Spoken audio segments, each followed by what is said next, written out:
Jadi saya akan menjelaskan lebih detail bagaimana langkah-langkah dalam penelitian kuantitatif ya. Saya coba buka dulu. Oke.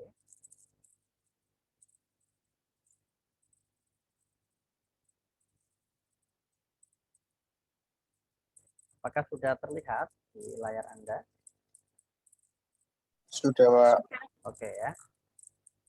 Kita akan bahas lebih detail langkah-langkah penelitian kuantitatif. Nah, nanti saya akan menjelaskan konsepnya, kemudian kita akan mempraktekkan setiap langkah yang ada ini. Karena kalau tidak dipraktekkan, itu akan sulit biasanya untuk memahami konsepnya. Jadi penelitian kuantitatif bisa juga penelitian kualitatif, itu siklusnya kira-kira sama seperti ini. Hanya tentu nanti ada perbedaan-perbedaan. Nah, saya tidak mau masuk ke ranah kualitatif, saya akan fokus ke penelitian kuantitatif saja.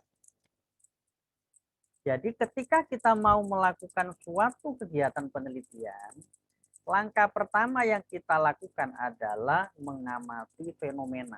Ini yang pertama. Yang kita amati adalah fenomena. Jadi kita mengamati fenomena di sekitar kita. Itu langkah pertama.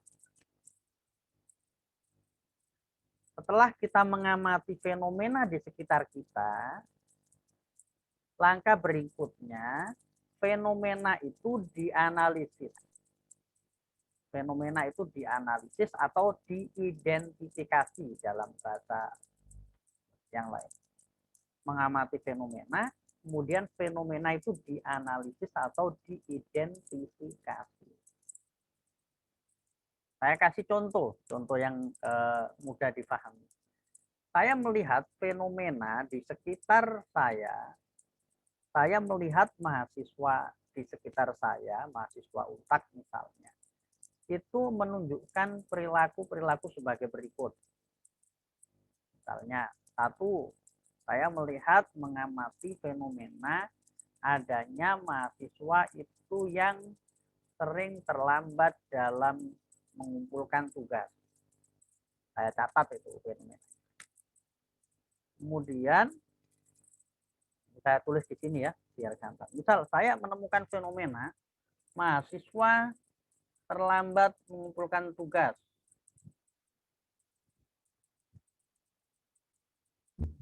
Kemudian saya menemukan lagi fenomena misalnya mahasiswa menunda membaca buku.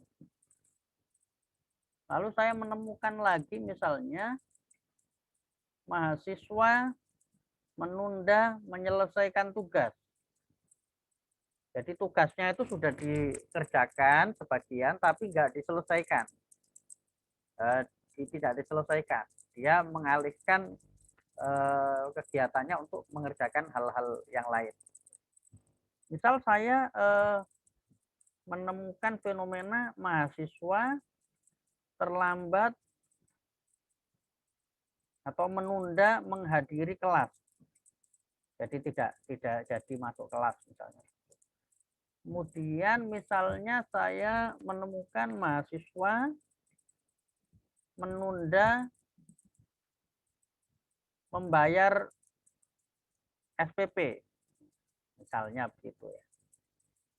Kemudian misalnya saya menemukan lagi mahasiswa karena takut pada dosen, kemudian menunda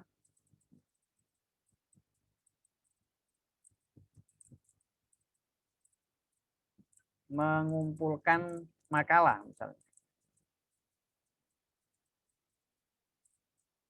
Misalnya begitu. Saya menemukan fenomena-fenomena seperti ini. Ini contoh fenomena ya. Jadi kita mengamati ada sebuah fenomena ya yang pertama. Kita mengamati ada sebuah fenomena. Ini fenomena contohnya. Langkah berikutnya setelah kita mengamati fenomena-fenomena ini, fenomena-fenomena yang kita amati ini harus kita analisis.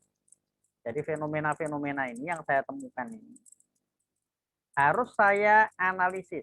Nah, harus saya analisis atau saya identifikasi. Kira-kira fenomena atau perilaku seperti ini itu menunjukkan mahasiswa tersebut sedang mengalami apa? Atau begini, fenomena-fenomena ini dalam psikologi disebut apa? Itu yang saya maksud fenomena dianalisis, diidentifikasi. Jadi kita harus tahu terlebih dahulu. Yang kita amati ini kalau dalam psikologi disebut apa? Ya, fenomena dianalisis ini untuk menentukan apa di sini? Menentukan variabel penelitian.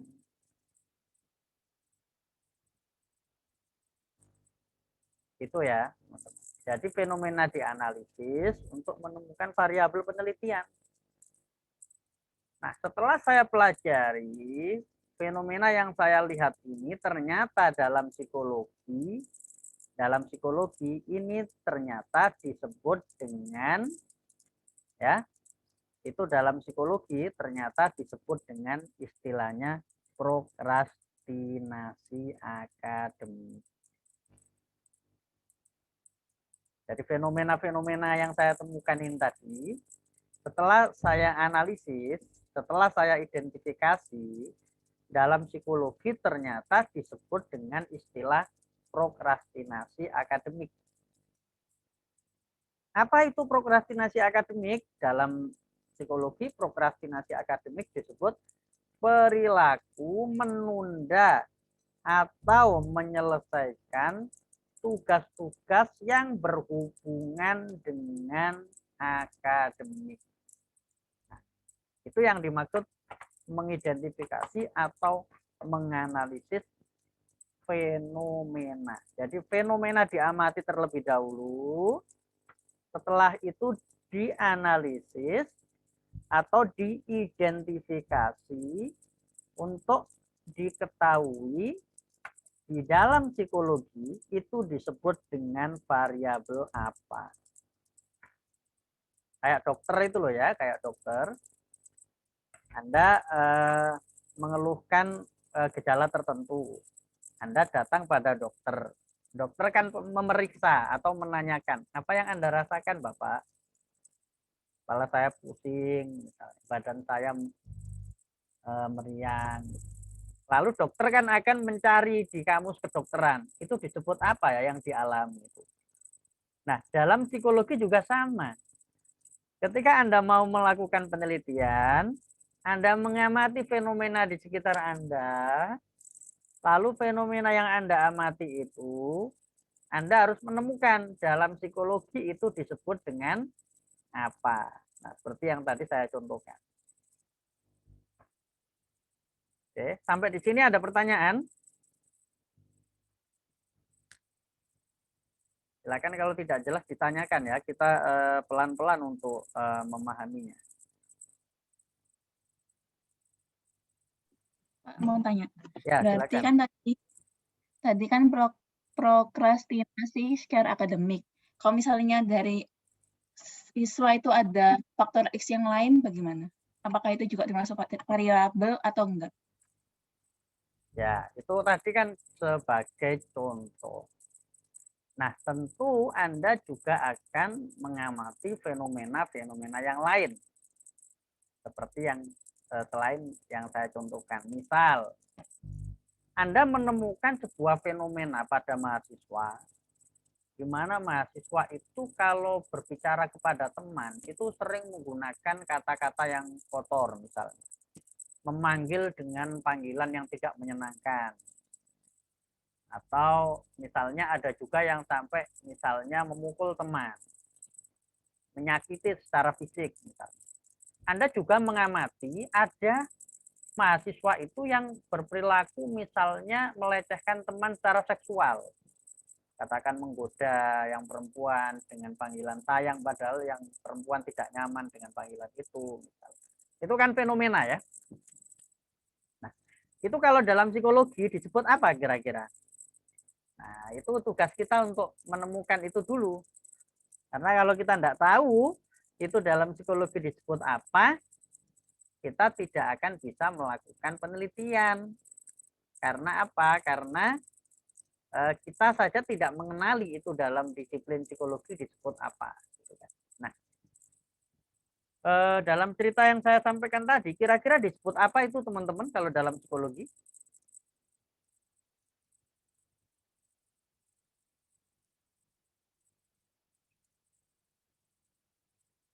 Ayo, disebut apa kira-kira?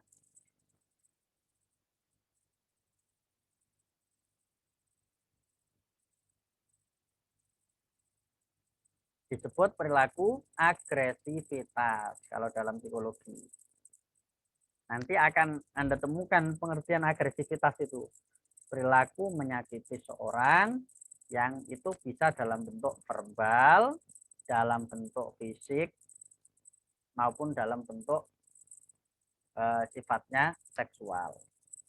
Begitu ya Mbak Devi ya. Jadi caranya seperti itu untuk mengidentifikasi fenomena. Fenomena itu harus dikenali dulu dalam psikologi.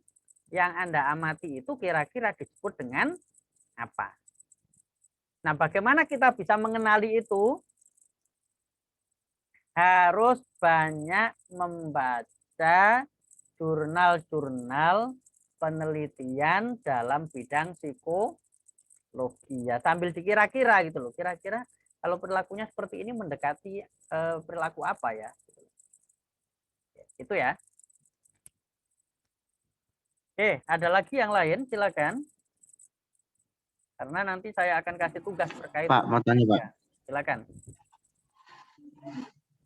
Apa namanya? Kalau buat penelitian gitu tuh, habis langkahnya yang pertama menganalisis fenomena-fenomena tersebut itu langsung buat judul atau bagaimana Pak? Ya, oke. Terus kalau buat judul sendiri pun katanya dulu waktu tadi saya tanya-tanya itu ada variabel terkait, variabel bebas itu apa Pak? Oke, ya betul ya. Oke. Nah, itu nanti nyambung dengan pertemuan lalu kan saya sudah mengenalkan istilah-istilah variabel ya. Benar ya, ada variabel Y, ada variabel X gitu ya. Nah, nanti nyambung dengan itu ya. Nanti saya jelaskan. Oke.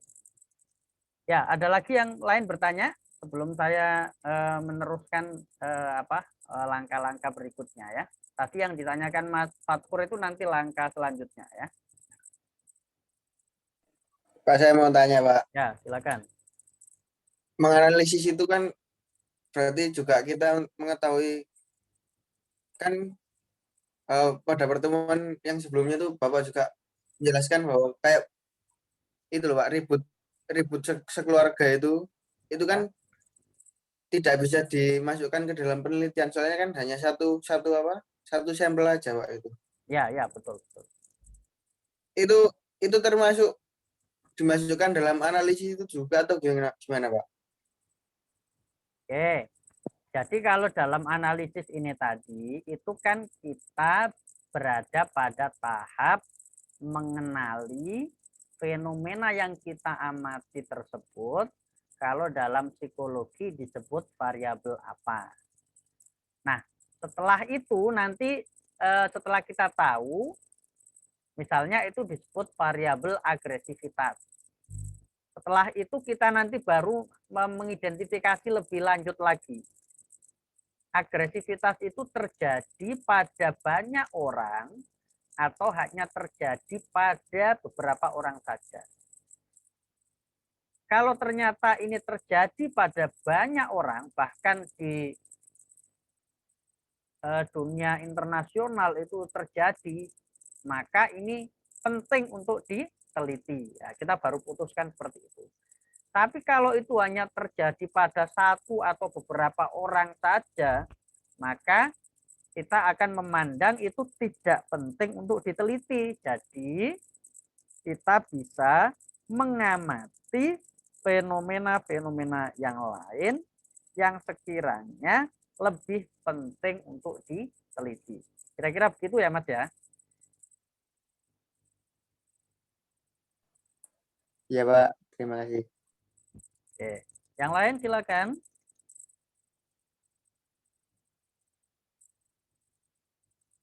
Nah, caranya begini, cara mengidentifikasi. Misal ya saya kasih contoh nih. Saya itu melihat mahasiswa itu kalau mau presentasi itu rebutan, misalnya berkelompok nih ada 5 orang. Itu tidak semuanya 5 orang tersebut mau mempresentasikan. Misalnya saling tunjuk, kamu aja yang maju, kamu aja yang maju. Atau saya melihat mahasiswa itu ketika presentasi itu kok kelihatannya seperti cemas, tidak percaya diri, atau ada perasaan takut gitu misalnya. Nah, saya kan harus menduga terlebih dahulu yang pertama itu. Kira-kira kalau dalam psikologi disebut apa ya? Misalnya saya menduga, wah jangan-jangan ini karena kecemasan dalam berbicara misalnya. Kita bisa cari ya di Scholar ya, di Google Scholar ya caranya, scholar.google.co.id ya, dicari di sini cara untuk mendapatkan referensi yang bisa diandalkan. Nah, kemudian saya coba kecemasan sosial. Kira-kira kecemasan sosial itu apa ya? Kecemasan berbicara. Ya, saya misalnya menduga, wah itu karena kecemasan berbicara di depan umum. Nah, kemudian saya menemukan artikel kan di sini, hubungan antara kepercayaan diri dengan kecemasan berbicara. Nah, saya bacalah, ya harus mau baca kalau mau meneliti, harus mengenali variabel psikologi. Tanpa membaca itu tidak akan mungkin kita dapat pemahaman. Kita download tinggal diklik PDF-nya aja. Diklik PDF, download this PDF. Nah, kemudian kita coba baca teorinya tentang kecemasan itu, gitu kan. Kita coba baca teorinya tentang kecemasan untuk memastikan, misalnya, gitu kan. Nah, coba kita cari mana nih kecemasan.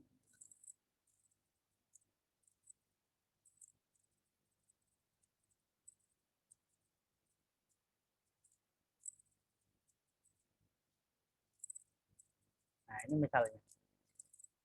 Chaplin 2006 berpendapat bahwa kecemasan merupakan perasaan campuran berisikan ketakutan dan keprihatinan mengenai rasa-rasa mendatang tanpa sebab khusus untuk ketakutan tersebut. Nah, ini. Kecemasan, sedangkan Philip menyebutkan kecemasan berbicara di depan umum dengan istilah reticence, yaitu ketidakmampuan individu untuk mengembangkan percakapan yang bukan disebabkan oleh kekurangannya pengetahuan akan tetapi karena adanya ketidakmampuan menyampaikan pesan secara sempurna. Nah, ini ada aspek-aspeknya, ini biasanya ciri-cirinya ya teman-teman. Aspek-aspek kecemasan berbicara di depan umum, aspek suasana hati. Aspek suasana hati dalam gangguan kecemasan adalah kecemasan, tegang, panik, dan khawatir. Individu yang mengalami kecemasan memiliki perasaan akan adanya hukuman atau bencana yang akan mengancam dari sumber tertentu yang tidak diketahui. Nah, misalnya kita fenomena yang saya amati tadi menunjukkan mahasiswa yang cemas mau presentasi, mau. Setelah saya cocokkan ternyata, wah, fenomena yang saya amati tadi tampaknya cocok dengan kecemasan berbicara di depan umum. Maka saya akan mengidentifikasi fenomena itu dengan istilah dalam psikologi disebut kecemasan berbicara di depan umum. Nah, kira-kira seperti itu ya contohnya teman-teman. Jadi pertama kita harus menduga, yang kedua kita harus membaca literaturnya untuk memastikan kira-kira yang sedang dialami itu apa. Sampai di sini jelas?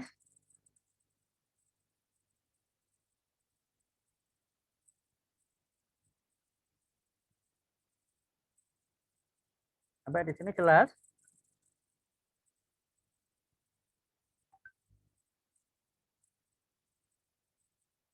Halo? Halo Pak. Jelas apa enggak, Rek? Kok menangkapi? Bingung takon. Sudah jelas sampai di sini? Jelas Pak.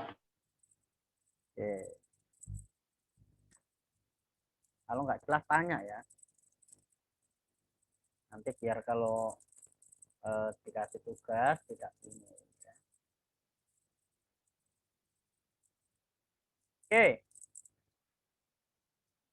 Berikutnya, tadi kita sampai di mana tadi?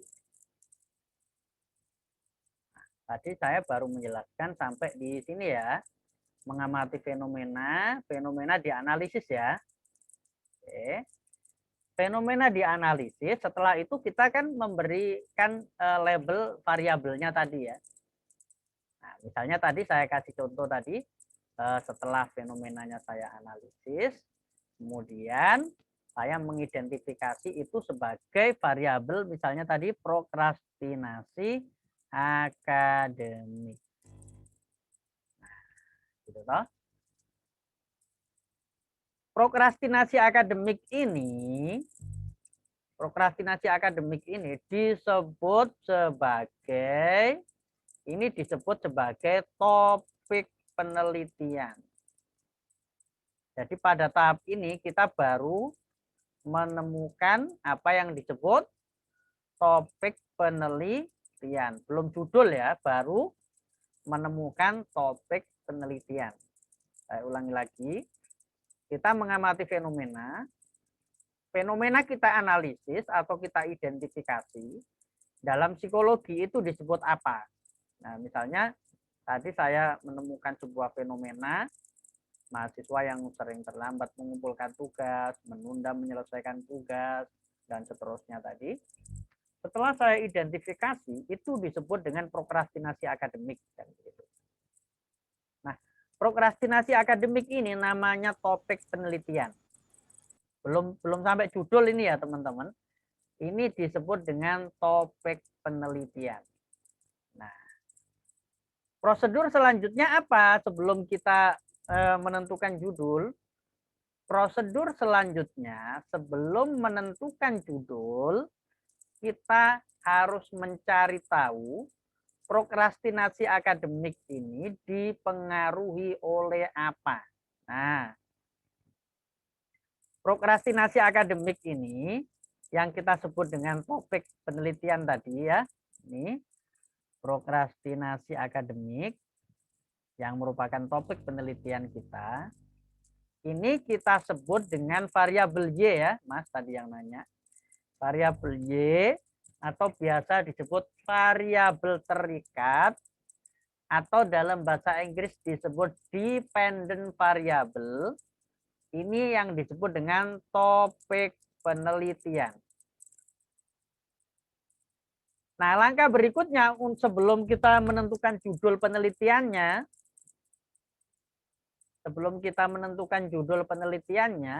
langkah berikutnya kita harus menemukan, tentu dengan membaca ya, menemukan variabel-variabel apa saja yang mempengaruhi prokrastinasi akademik. Ini namanya X.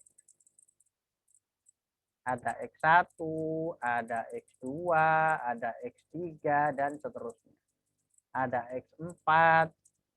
Ini yang disebut dengan variabel-variabel yang mempengaruhi prokrastinasi akademik. Disebut variabel X. Ya, variabel X.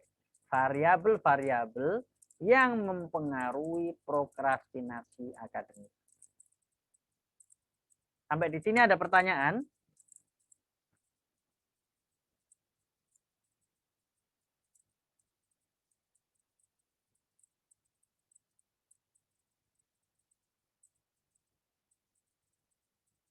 Di sini ada pertanyaan?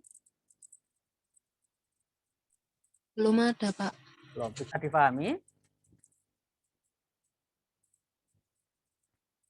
Oke. Bisa, Pak. Oke, kalau sudah dipahami, sekarang saya jelaskan tugasnya, ya. Tidak banyak yang saya jelaskan pada hari ini. Sekarang saya akan jelaskan tugasnya. Oke.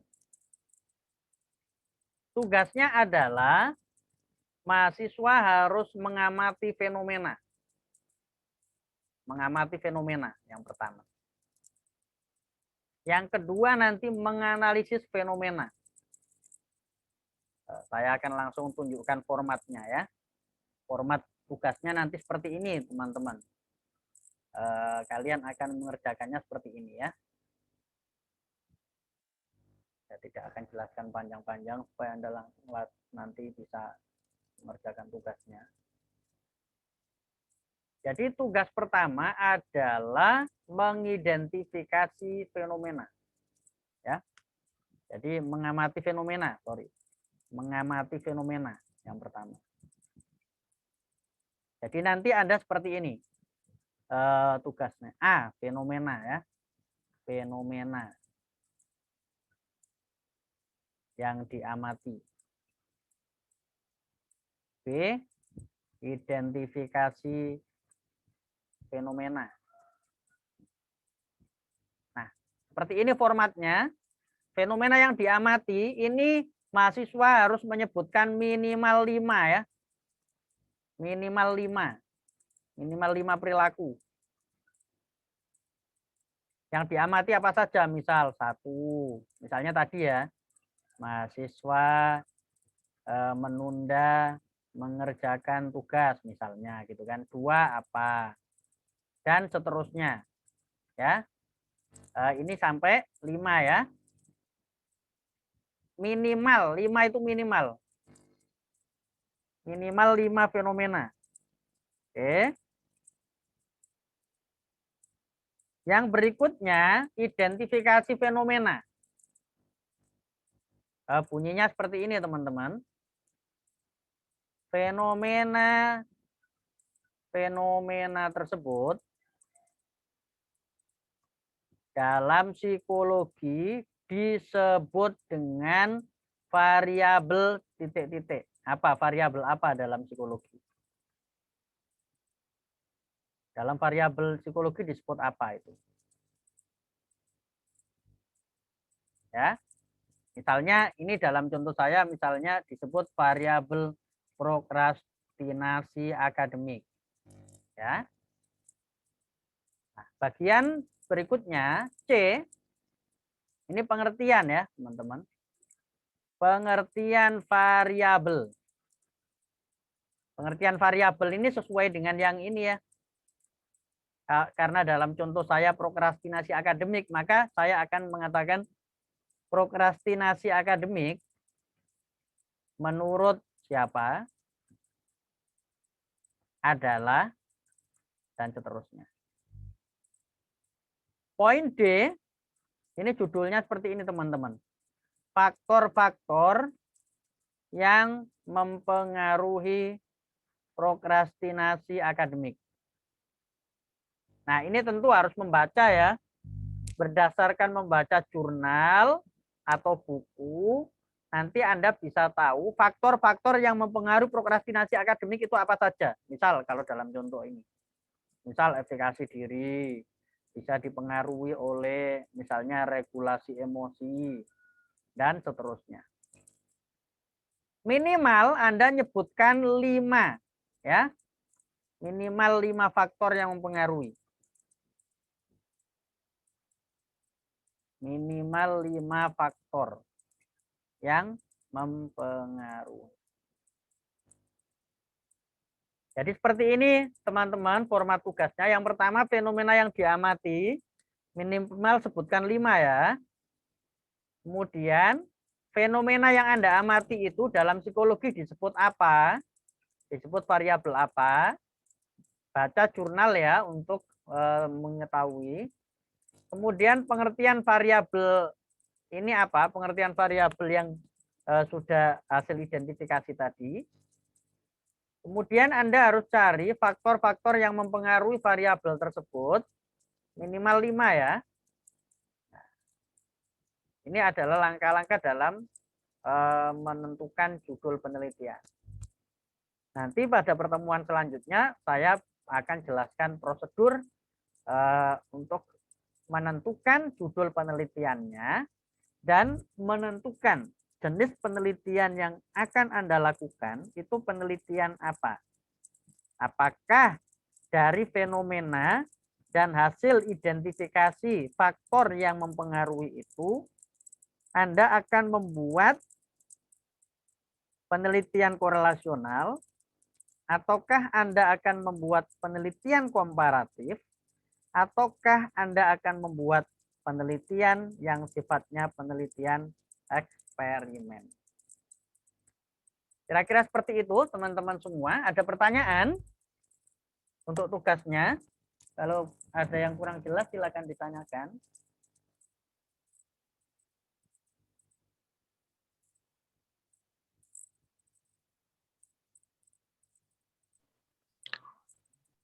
Pak mau tanya, Ya, silakan.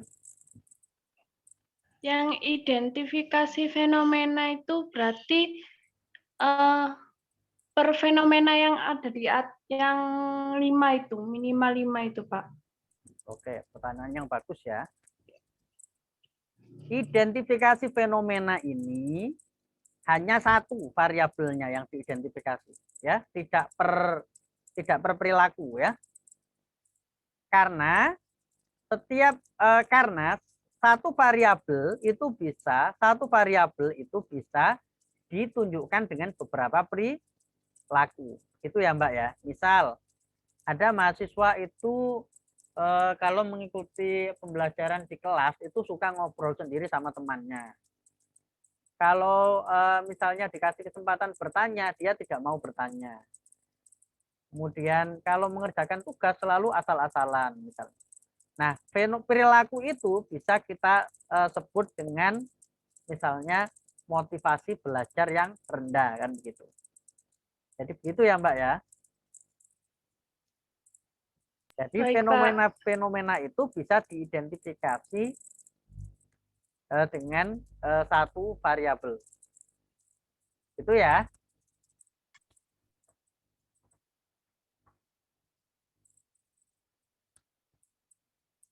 Ada lagi yang mau bertanya, silakan. Jadi gambarannya begini teman-teman, variabel itu jika didefinisikan, misalnya kita ingin memahami motivasi itu apa sih? Nah, perilaku orang yang memiliki motivasi tinggi atau rendah itu bisa dicirikan dengan beberapa perilaku. Nah, perilaku-perilaku itu disebut indikator. Indikator dari variabel motivasi.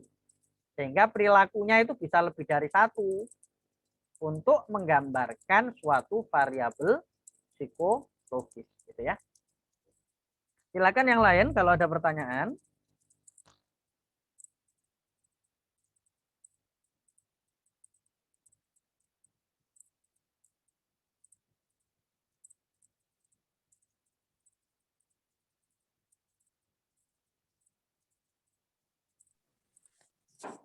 Pak, izin bertanya. Ya, silakan.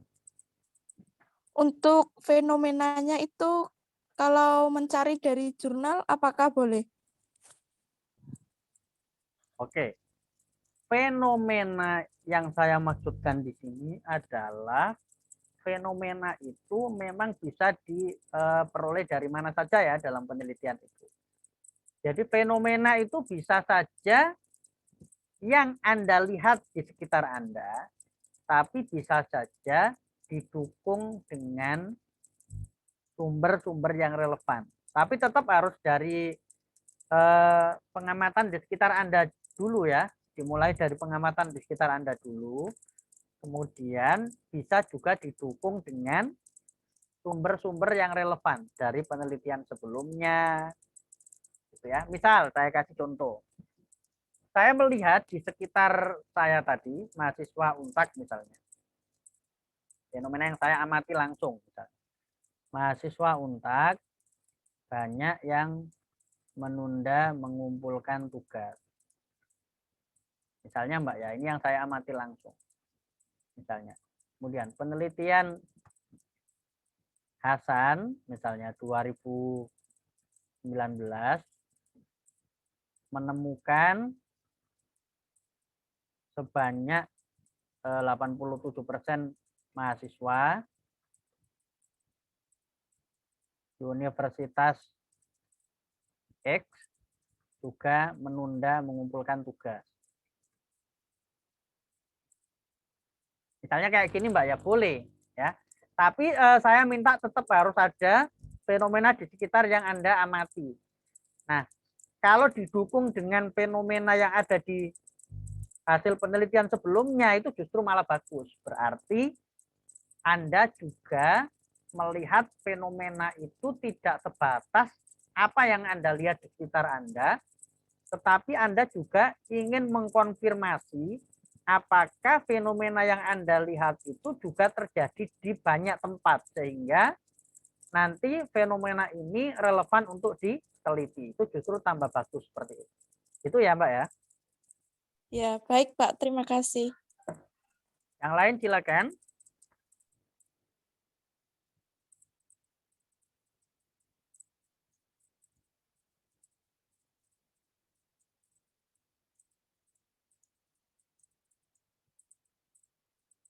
Yang lain silakan kalau ada pertanyaan.